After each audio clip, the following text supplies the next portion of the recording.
Hello everyone, welcome back to another Goodgame Empire video. Today I am going to be discussing the new Reaper's Wrath event and showing you how to basically cheese it. So first off, you're going to want to go to rankings, weekly rankings, and then loot. You're gonna just want to enter an absurdly large number and find an inactive level 70. In this case, well, you could click and then go to their castle, and if they have no troops or very few troops, I found one right here. Just go,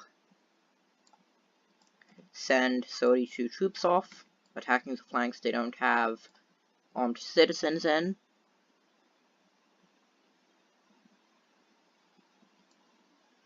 And just send off a terrible commander so you don't waste one of your good commanders doing this.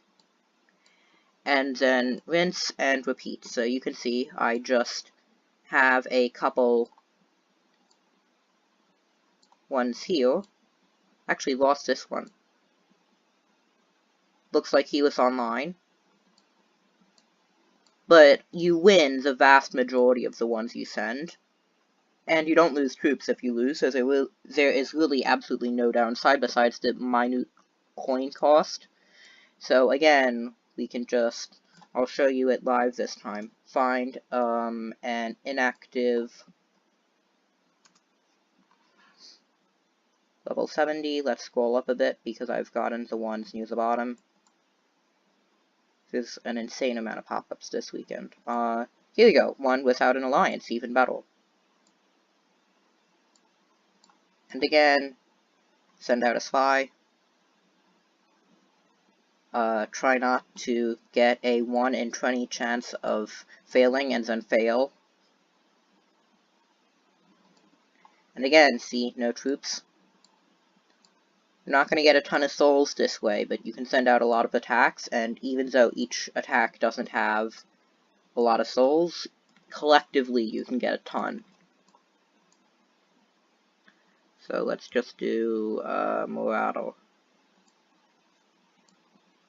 Again, I'm using my worst commanders for this that I can get, because I don't need anything better. And that's about it. Also, you're going to want to send out at least one powerful attack.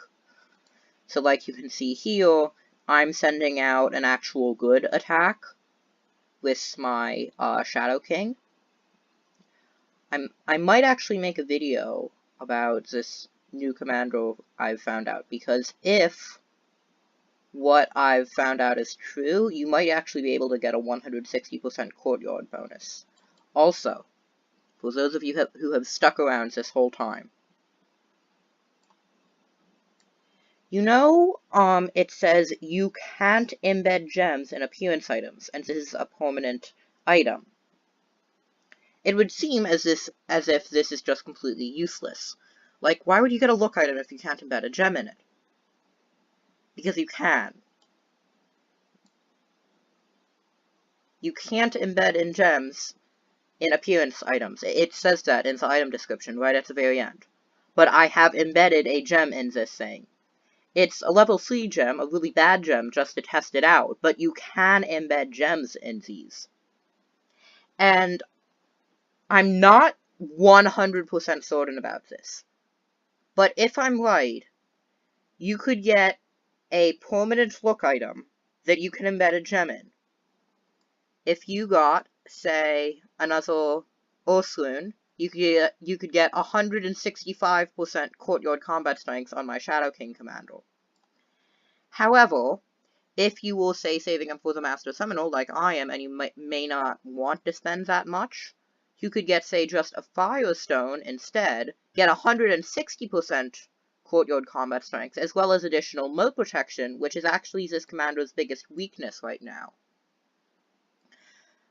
So, I'm not certain that it will work, but that is one reason you should get souls. And also, if you can somehow get 30,000 souls, then I mean a permanent Castellan look item you can embed gems in.